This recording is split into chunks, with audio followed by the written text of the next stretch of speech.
Welcome to Finance at the Jobsite, the podcast where construction finance meets the field. I'm your host, Rishi Srivastava, founder of Being Human. In each episode, I sit down with construction CFOs, controllers, owners, project managers, IT leaders, ERP consultants, and industry experts to uncover how they connect the back office with the field, choose and implement technology, manage cash flow, and drive profitable projects. Whether you are running the numbers, leading the team, or designing the systems that keep projects moving, this is your place to learn what's working, what's broken, and what's next in construction finance. Today, our guest is Matt Hunter. Matt, welcome. Hey, thanks for having me. I really appreciate it, Rich. Of course. The first section is from the Foxhole to the ledger. You've had anything but a straight line. Out on your own at 16, into the Army Reserve before 9/11, and sitting in a classroom at military college when the second plane hit. Take us back to that moment and how it set the next 21 years in motion. Yeah, I like the dramatic, the Foxhole to the ledger description. I had a really good friend that was a couple of years older than me, and he saw that I was kind of, working these dead-end jobs, and he would come home frequently and come home to perform reserve duty. And he had been in ROTC at North Georgia Military College, which is now the University of North Georgia. It's in Dahlonega, Georgia. He said, join the reserves, you'll get your GI Bill, nothing's going on. There hadn't been a war in, since the first Operation Desert Storm. So he kind of talked me into it. And so I started up there and you probably see where this story's going. I started in the fall of 2001. Mm-hmm. So you go up there a little bit early for what they call Frog Week, which is kind of like a Hell Week or a mini basic training just to kind of get you indoctrinated. So really cool town, really good school. Started great fall day. It was a perfect day in the North Georgia as well. Sitting in, I believe it was an English class or something, got there a few minutes early, waiting around. Someone comes in across the hall and says, hey, there's been a plane hit the World Trade Center. The first time you're like, wow, but you don't really think of anything. But by the time we hear somebody talk about another one, you kind of knew something was a little bit different about that day. And within a couple of weeks, my reserve unit had been called up and I was sitting at various places across the U.S. and getting ready to go to Afghanistan. My friend that was at school there, he was also a cadet, but he was contracted. We were in the same reserve unit, but he was a contracted cadet, didn't get pulled out of school. I got pulled out of school, changed what I thought was my trajectory. He ended up having a very successful career, some very elite units. There was a lot of other students that later on got pulled out. A lot of them were Georgia National Guard. But I think that was where the beginning of, I've had pretty bad luck and bad timing throughout my career, but I think that was the start. So selective service, it forces all the men over certain age in the military. Was that something that happened to you? No, selective service, I think it's at 16. You have to register for it. And what was weird is even after I was in service, when I did certain things with the government, I would be asked whether I had registered, but it was not. It was one of those things. I didn't have a lot of direction. My relationship with the parents weren't that great. And I was kind of trying to find any path back to school back then. College still mattered back then. So, and like my buddy said, he said, hey, you'll get a couple $100 a month GI Bill. It's going to pay for school. Come up here to this military college. You'll love it. And so I went ahead and joined. Just so happened that it was probably about the worst time you could join. Yeah. It's tough to predict the future. Yeah. You could almost use me as a reverse, almost like a Kramer fund. Yeah. Kramer from Seinfeld? No, the investment guy. The Jim Kramer. Oh, yeah, that guy. I mean, he tries to ride the boat always. I see a lot of jokes online about people. They've, put inverse Kramer funds in play to where they're they're shorting everything. Investing in, don't invest in that. Yeah. Yeah. Or go ahead and short that instead of going long. You deployed to Afghanistan the same week your dad was diagnosed with lung cancer, and you followed this treatment through once a week emails from overseas. How did living through that shape the kind of leader and person you became? Well, we were all standing around waiting to go home at midnight because midnight is technically, when your leave starts on a certain day. So I left. We were waiting to sign out. My mother calls, 10 or 11 o'clock, says, "Hey, what are your plans? What time you plan on getting in?" We were going to drive overnight and I would be there in the morning. Throughout that conversation, I could tell something just wasn't right. I didn't know if it was she was worried about me or what. But she broke down, and I guess a day or two earlier, they'd got the news that my dad had lung cancer. Now, he'd been a lifetime smoker, had previous health issues, heart issues, so had all that going on. So you go home for like a block vacation leave time before you come back and head out. And he was, it was a very somber time at home. My mom was worried, her baby boy was leaving. We had just started to get our relationship kind of back. My brother was in the high school age, so it was a weird time for him. But we just, she took family pictures again and all this stuff. She never knew when she would have us. But what it really helped me learn was that we don't work in a vacuum. All my soldiers overseas weren't just serving in a vacuum. There were still a lot of people that were dealing with issues of, aging parents passing away, children being born, pets passing away, marriages falling apart, businesses failing. And it's hard when you're trying to garner somebody's entire attention because you're in a serious place with a Mhm. serious mission and things are on the line sometimes.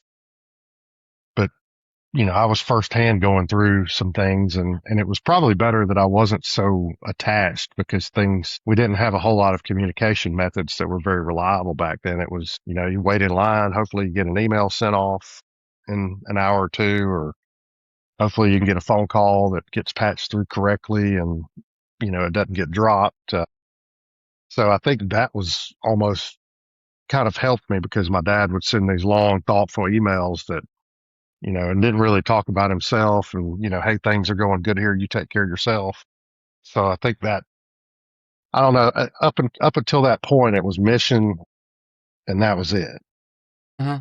After that, it was, until everybody's a robot, you're not going to get rid of those outside issues. People bring that to work with them and people are going to take it wherever they go. So it just made me a little more cognizant of those issues that other people are dealing with. You didn't come to accounting until your 30s, after retiring as an army major in military intelligence. What made you choose the CPA over law school? And how does being, in your words, quote unquote, not your typical accountant, change how you show up in a finance seat? The military background kind of helps me from an operational perspective.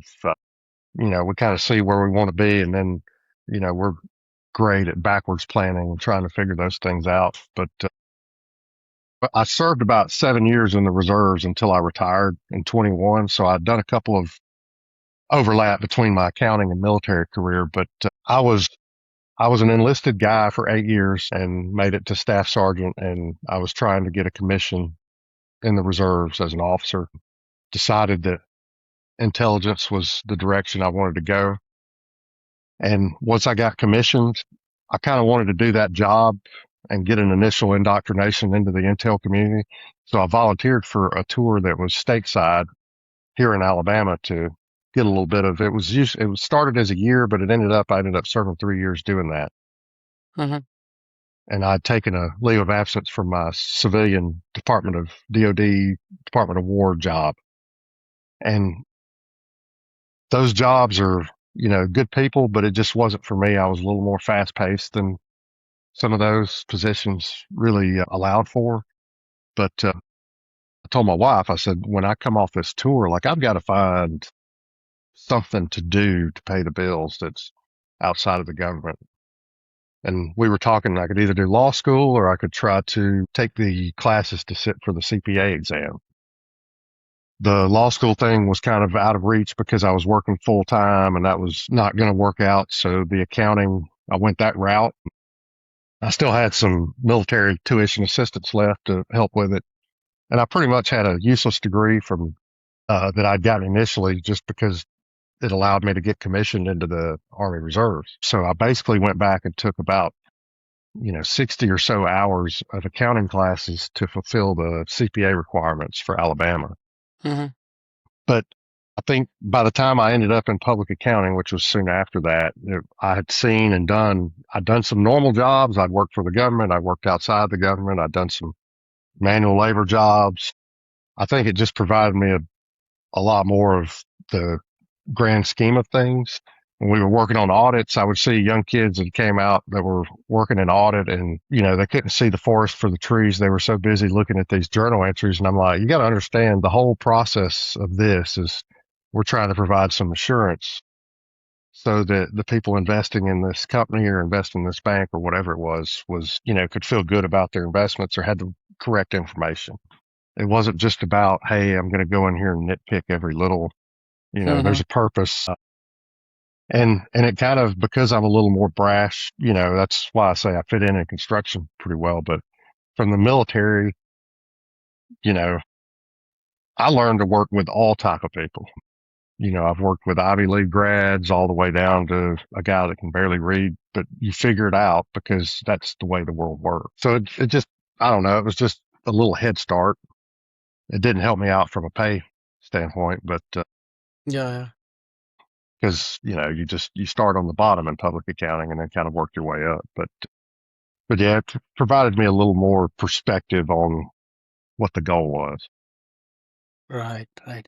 I used to be in risk management where we predicted the P&L of a commodities trading shop, and end of month accounting came and they nitpicked our predictions. It was always off and there was just so much fight. Why can you guys not predict the P&L? I'm like, And the that's, future is tough to predict. yeah, yeah, try it now. The hard thing is that whole iron sharpens iron, right? So, the whole goal of that process you're talking about should have been better. Hey, where our variances, what caused them to go off? Was there, did a tariff go in place or, what happened? And let's get our process better, which is almost like, we talk about construction, the bids.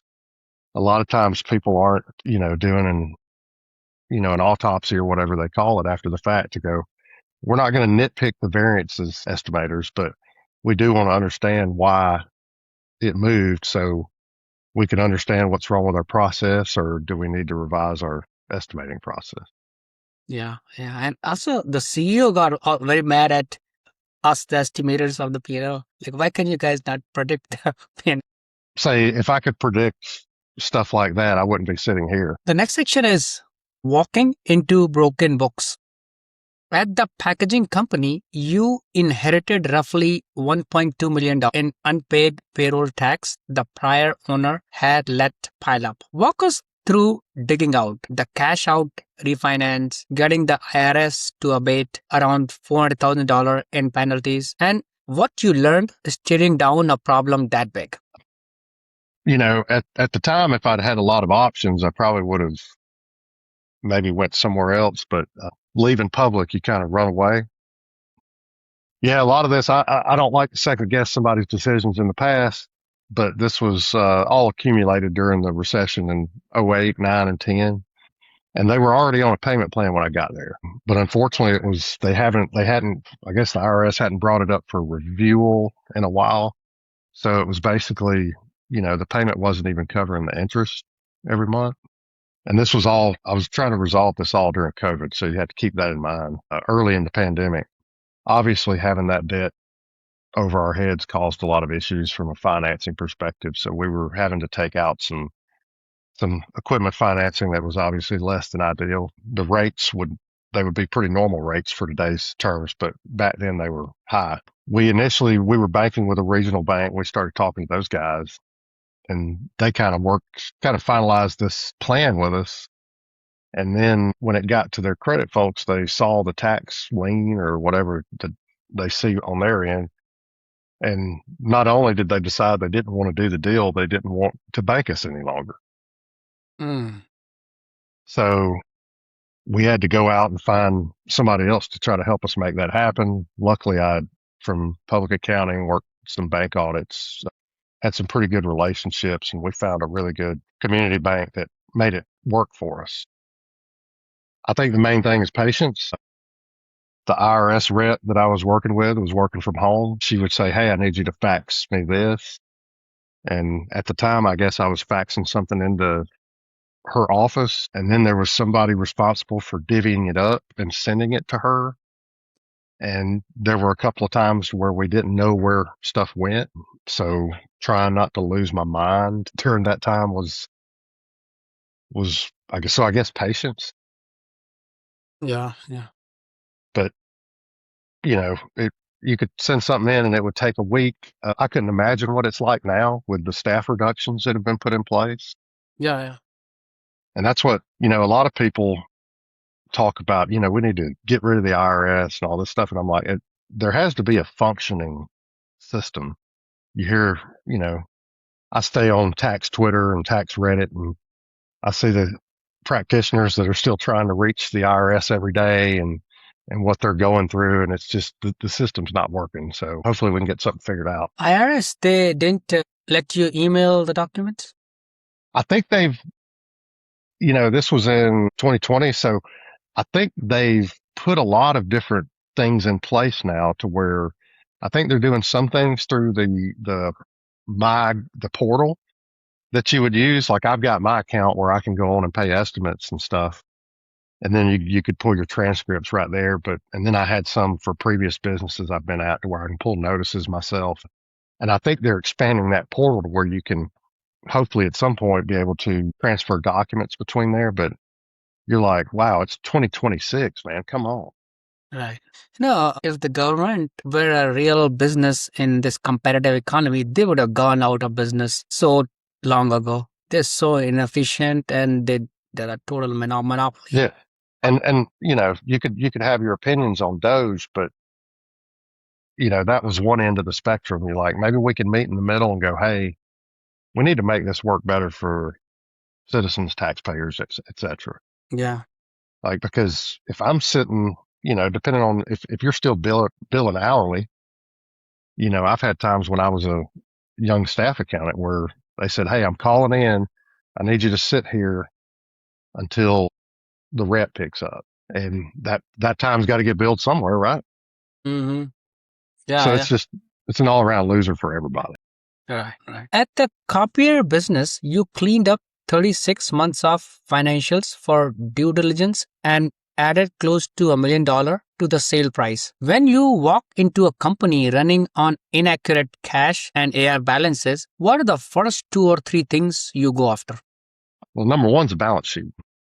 The P&L, everybody, if the balance sheet's not right, nothing's right.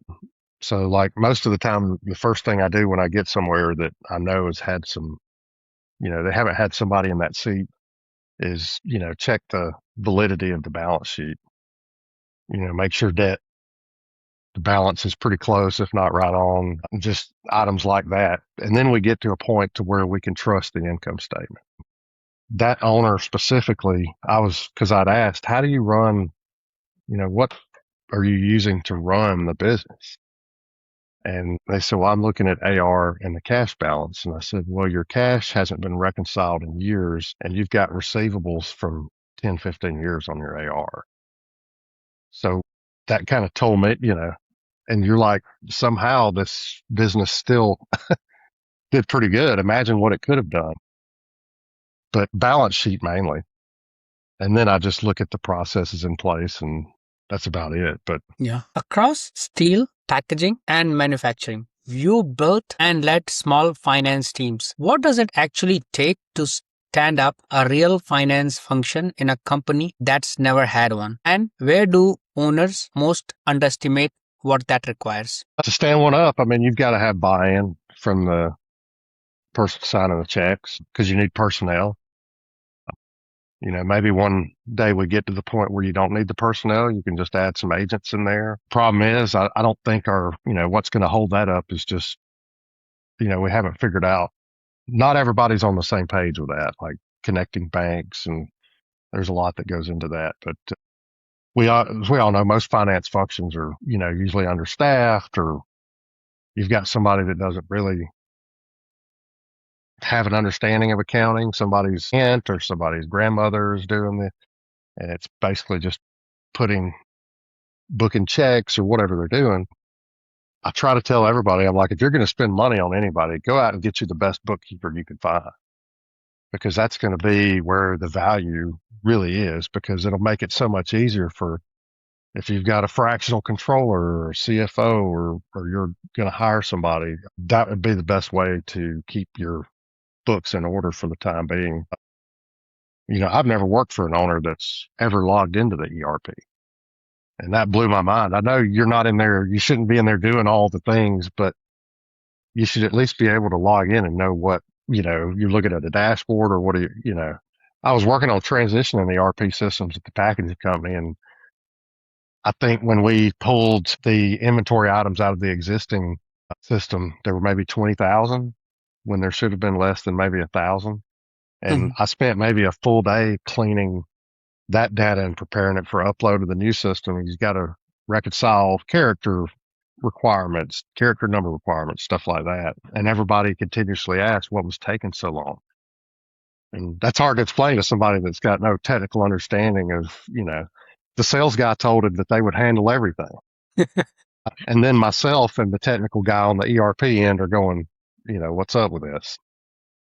But yeah, it's, you probably need to at least have some kind of understanding of, what things, how long things take.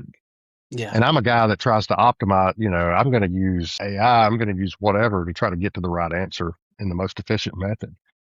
Right. But for, Right. for certain things, it's just, you're going to pay for it one way or the other. You didn't have any discipline putting all these items in there for years. Now you're going to pay for the time to get it right. Yeah. It all Yeah. comes back.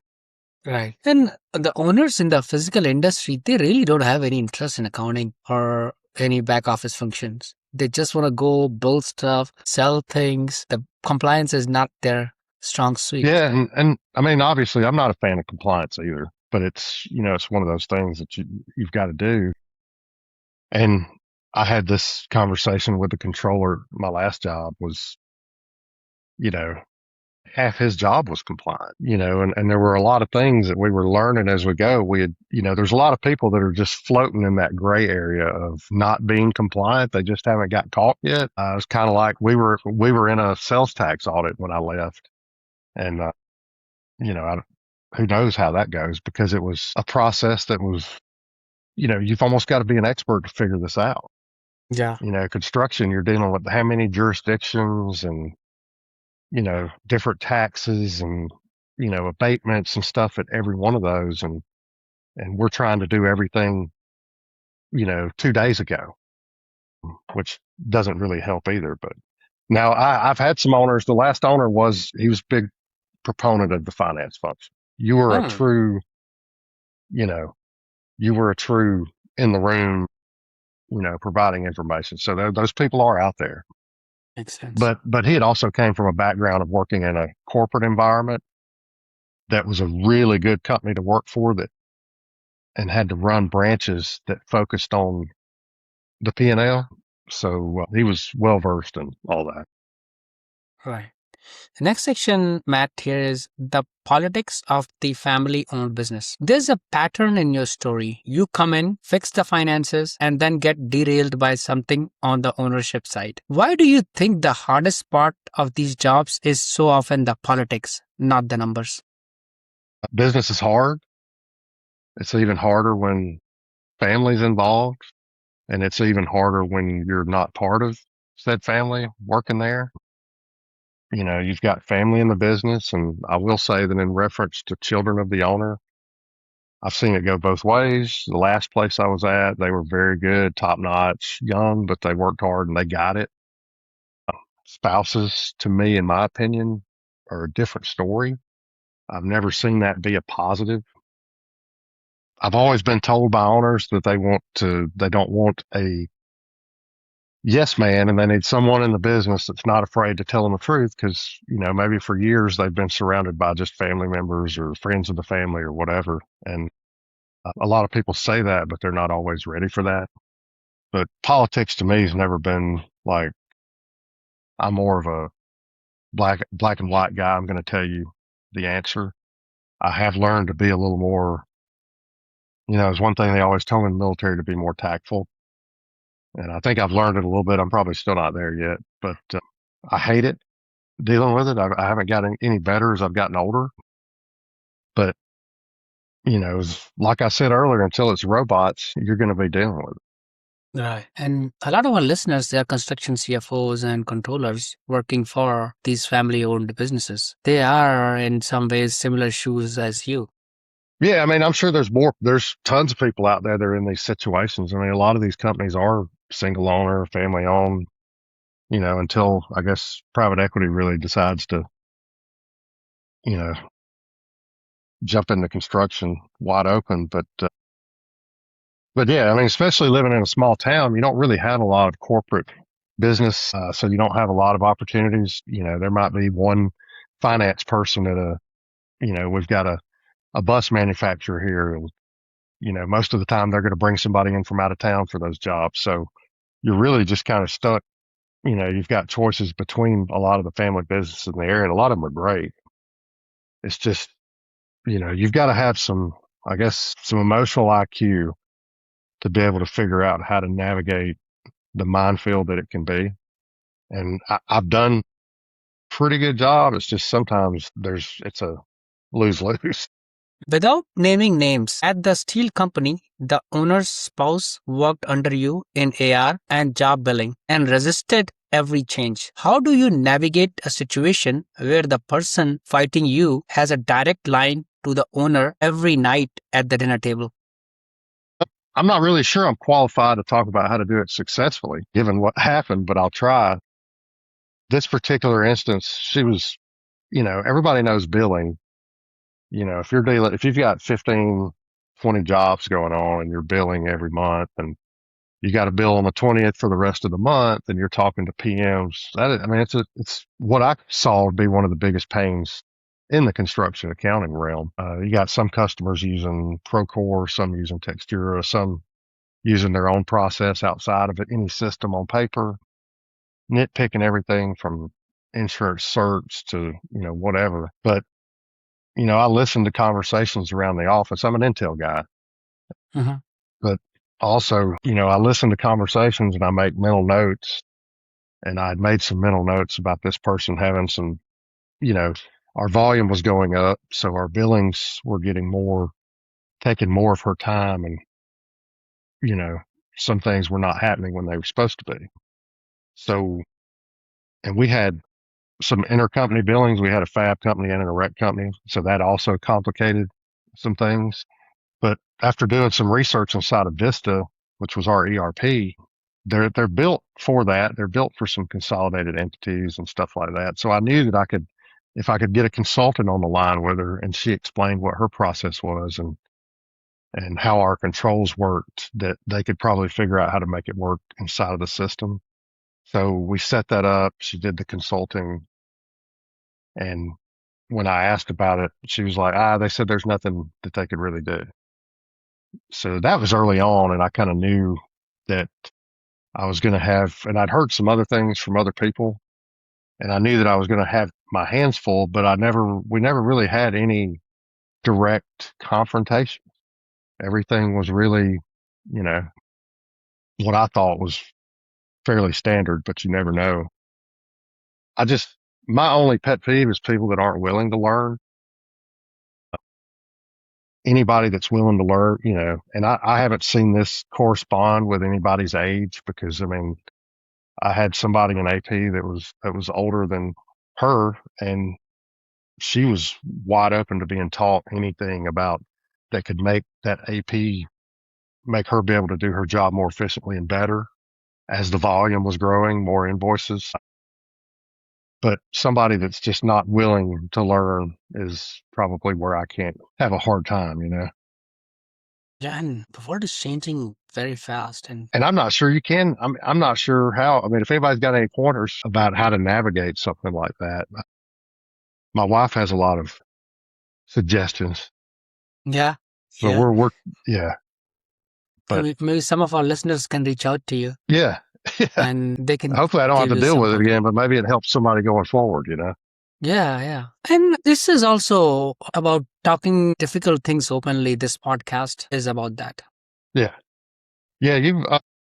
I mean, like I said, when we initially talked, I started when I got in, I had worked some construction clients in public accounting and I did some outsource, or some fractional CFO work for a little bit.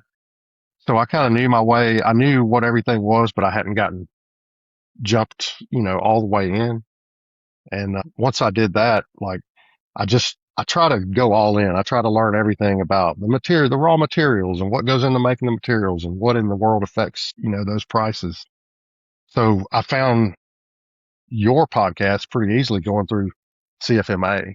Really good organization, really good website platform for exchanging ideas. And I really enjoyed that. Really active, and saw your podcast and started listening. And it was like every one was very relevant to what I was dealing with. It wasn't this, speaking from 30,000 feet. It was about, credit cards, and it was about these problems that I was trying to work on every day. But yeah, I found it very, very useful. Thank you for saying that, Matt. You learned you were being replaced because you were accidentally copied on an email to a recruiter 2 months after a glowing review. What did that teach you about reading the real signals in an owner led business versus what you are told to your face? I kind of knew that there was some undercurrent. I had been told by some other members of the organization, and there was a past there. But I'd also noticed that when I was there, that, there was a ton of good people in that organization, and people hung around, and I think maybe one person got fired from, not out on the factory floor, but in the management team, supervisors and up, like one person while I'd been there. And I'd always been told, like, you've really got to do something really bad to get, fired here, which obviously I was not going to try to, but I mean, I thought that I read people better than this. I guess it's to always be prepared.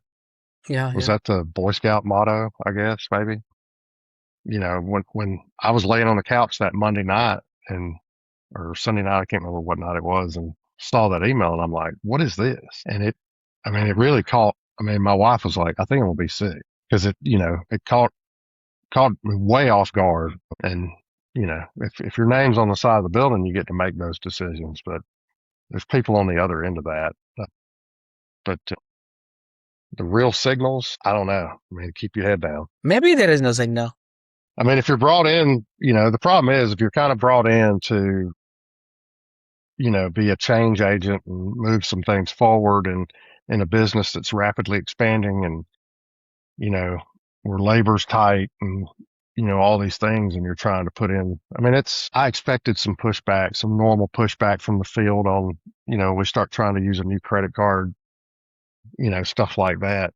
But some of the stuff I received from, what we referenced earlier was what kind of threw me off. But yeah, tough one It's to answer. definitely a delicate position when you are the supervisor of owner's wife. Yeah. And the whole thing about that was, we had multiple conversations about that, about, she was to be transitioning out of the business within a year or two and looking for the replacement, because I think it was known that it was a problem. But you never know what somebody's dealing with at home. They're going through a divorce or something. No, actually, this could be a good relationship that put you in trouble. The next question here, Matt, is you've said construction rooms are thick with egos and bravado. For the quieter, more technical CFO or controller listening, how do you earn credibility and hold your ground in a room like that?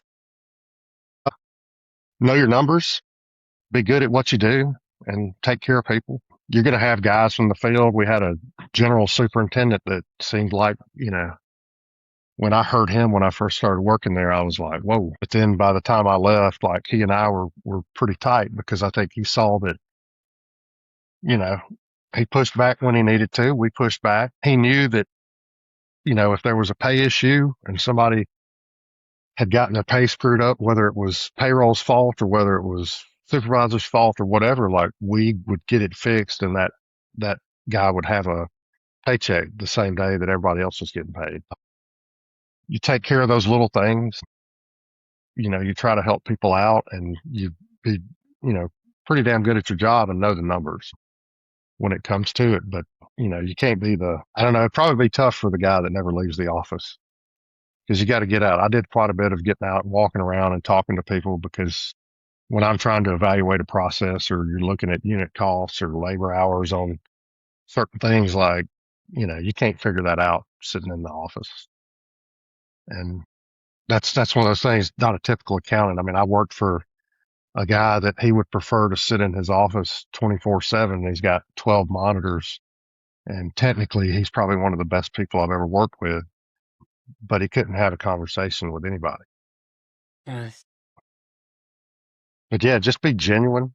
I love talking to people and as I've gotten older, I love the differences in personalities of people. And, you're old enough to realize that, you randomly talk to a stranger somewhere and they could end up being the most interesting person you've ever met. So I'm always open to having the conversations and all these guys and all the field guys knew that I was always, you could call my cell phone. HR was under my purview when I first started there. And the HR guy was the same way. Like, we took care of the field because we knew what they were dealing with on a day to day. And that garnered a lot of respect for our accounting function. Yeah. The next section here, Matt, is bad timing, not bad work. You once went 12 to 13 months between roles in a tough market, and you are navigating a transition again now. What did that stretch teach you about resilience, identity, and not tying your self-worth to a title?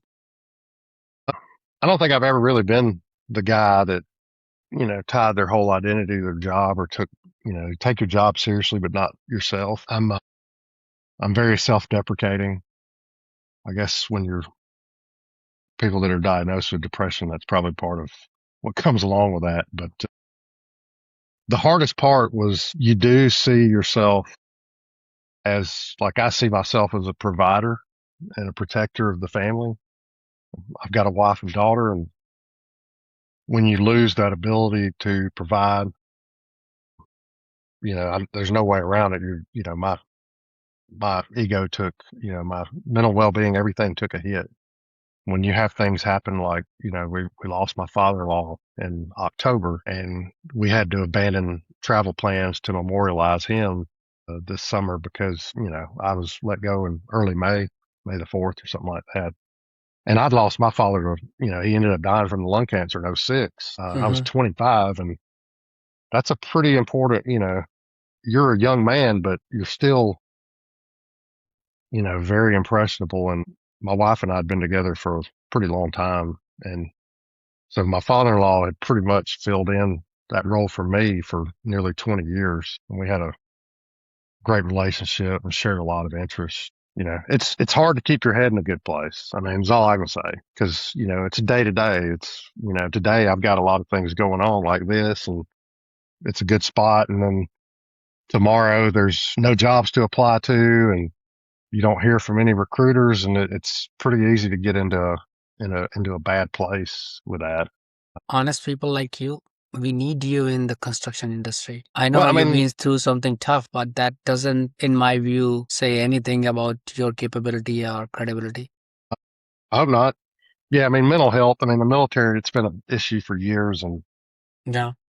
construction, they're trying to bring it to light. And I mean, sometimes it's a tough gig. Like, these guys that are in the field are on the road and, it was one of the things we started talking about from a personnel standpoint is that we were having more guys in the field, like the really good guys that could, really move up the ladder. that wanted to come out of the field and be PMs or do something else. Just, they're starting families. They're getting married. They're having children. And I think it's a good thing that maybe people are more want to be around, be home, and be with their families more. I mean, when I was in public accounting, I think I traveled about 10 or 11 weeks in the fall and 10 or 11 weeks in the spring, and I hated it. I mean, it wasn't great locations because it was rural Mhm. Alabama community banks, but I'm a guy that likes to be at home. I like to come in and have my people around me and sit on the porch with my cats and watch the hummingbirds and, Yeah, yeah. and I think more and more people are coming to that family, that realization, and what that says for construction, I'm not sure. Will there always be some guys that just love to be on the road? They take their wife on the road and, get the per diem and all that. There likely will be, but I think there's going to be less, and we'll just have to, figure that out at some point. But yeah, the mental side, we have all these campaigns that say all these things, but nothing really changes at the top. And a lot of that is we were talking about the stigma, the bravado, and all the egos that come along with it. In the military, it was, hey, everything goes on your permanent record, everything goes in your record. And, everybody was worried that going to see somebody for a long time, it was pretty much going to stifle your career. And in some places it did. I think they've started getting a lot better with that, but at least more people are talking about it.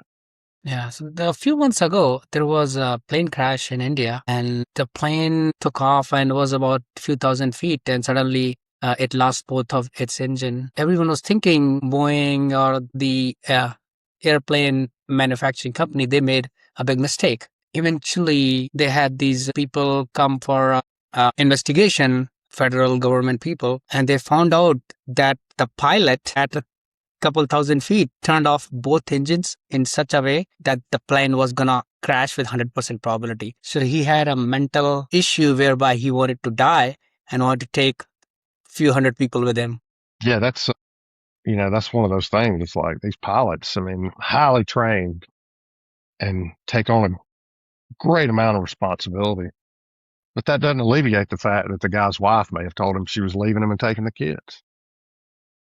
And he was probably afraid to come in and say something about that because he knew what would happen. And yeah, it's a tough one.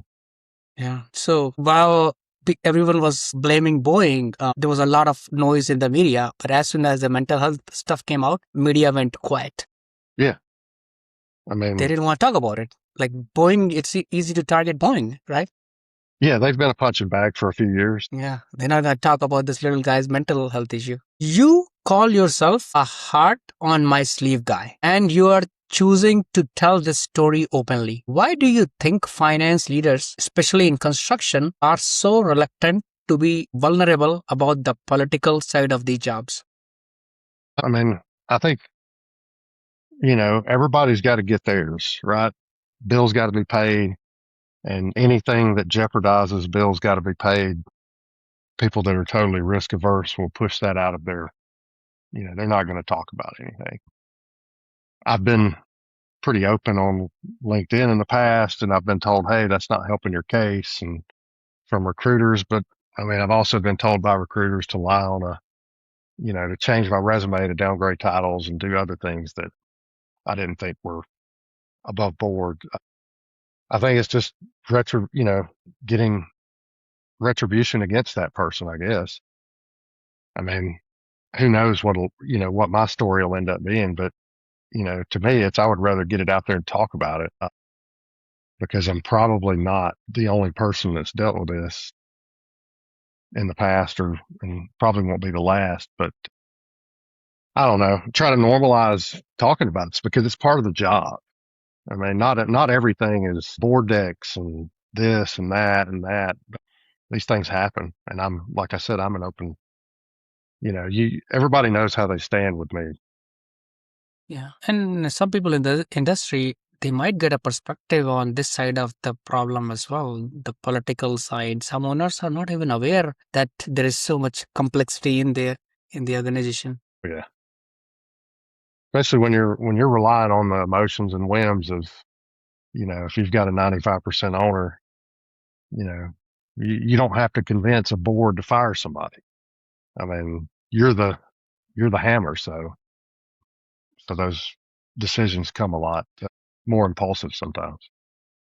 You and your wife finally made the call to open your search to relocating to Atlanta to keep your career moving. How do you weigh family, roots, and career when the right opportunity isn't where you live? I mean, in my mind, I always knew that where we lived, that I would likely reach a point in my career where, there's just not a lot of opportunity near here. I was hoping that maybe something would open up or another opportunity because, it may not be a CFO role, but it could be something adjacent. So that's just, we're both from Georgia, but we met at Jacksonville State University in Jacksonville, Alabama, which is, just 20 minutes up the road. And we liked this area and made a lot of friends here. And it was tough raising a child here because when you're away from, all your family, you don't really have that outlet of, hey, something happened. I need to drop this child off so I can, you don't have that outlet. But we've had a lot of friends that have helped, and, we help other people too. But, at a certain point, there's just, you've got to decide. And this time I told my wife, I said, we may have to open it up. And she was open to it because her mother's in Atlanta. And since her father passed, there's, that's a whole new situation for all them. And we've got family near Atlanta. So we kind of made that as a natural starting point in my big city because I was thinking if I can't find anything here, maybe we can find something in Atlanta. It's been kind of slow over there too, but we're basically looking, within half a day's drive of Atlanta just to get, if she needs to get back for something. But, it's tough. Like it was one of the reasons in the military, I kind of decided to retire instead of stay in the reserves. I mean, you've got some reservists that, they want to make colonel or they want to make general that, they may live in Alabama and they're, paying out of their pocket to fly to San Diego once a month so they can go to drill. And that just wasn't me. But it's one of those things you just deal with. You either take it to the house or you start traveling. But yeah, we've at least been open about it. And she's kind of like, all right, now I'm open because we've been in the city that we're in and in the county for 20 plus years. So it's almost been more of a home than, more time here than I spent growing up in Georgia, but just part of it. The last section here, Matt, is advice and the ask. If a CFO or controller is about to take a seat at a family-owned or founder-led construction company, what are the red flags you tell them to watch for before signing and the questions you wish you'd asked? I don't know how you go about asking this, but you could probably just figure it out other ways is what all family works in the business and who's going to be in my chain and how do we go about handling that?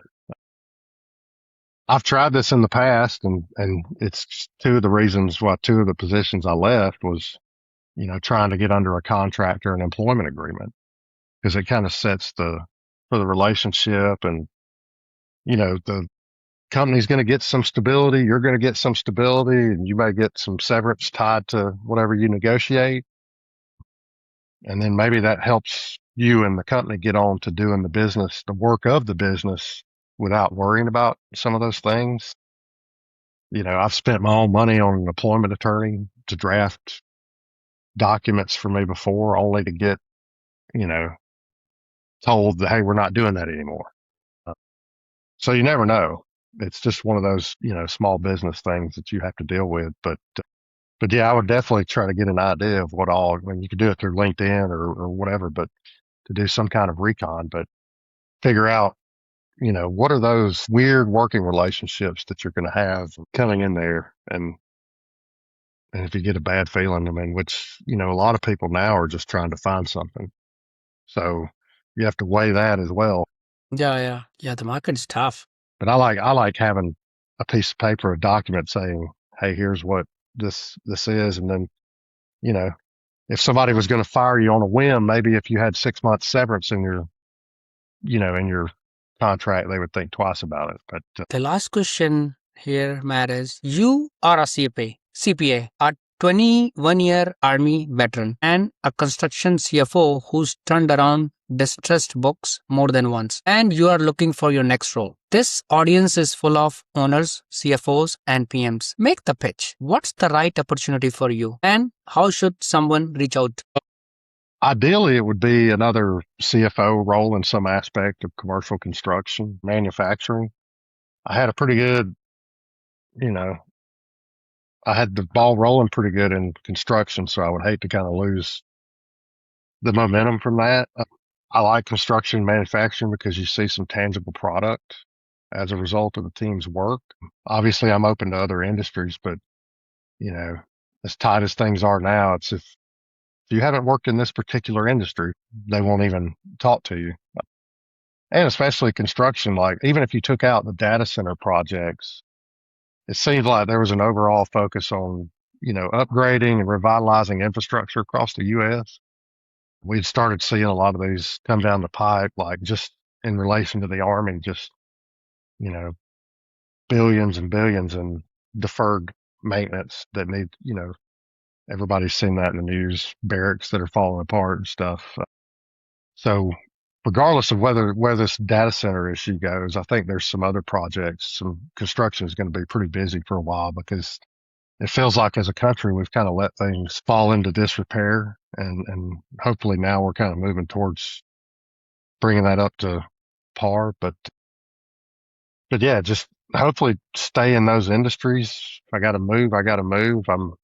I enjoy seeing something come out of the team's work. But yeah, if anybody's willing to fight to pick up somebody with some bad luck and terrible timing, but a decent resume, hit me up. And I don't know if, should I put my email out here or? Your openness is so important, man. I mean, finance, a lot of times the owners, they want somebody who's brutally honest, man. I much rather know that I'm in trouble than somebody telling me some banal stuff. Well, I mean, I feel like when you're, if there's too much BS, then we can't get to the right answer of something. I'm going to come in and, sometime honest to a fault. I've been told I'm loyal to a fault, but that's one thing you'll never, I'll never be accused of being closed book if you haven't already been able to tell. Yeah, this conversation was definitely very open. Yeah, please go ahead and give us your email or phone number. Yeah, my email is mrhcpa1706 at gmail. And then my phone number is 256-770-5000. Matt, thank you for coming on to the show. Thank you for having me, Rishi. You're doing good work here, man. Thanks for listening to Finance at the Job Site. If you found today's conversation valuable, share it with a teammate and subscribe so you don't miss the next episode. You can listen on Apple Podcasts, Spotify, or Audible, or watch on YouTube. Just search Finance at the Job Site. Until next time, here's to building smarter, faster, and more profitable projects.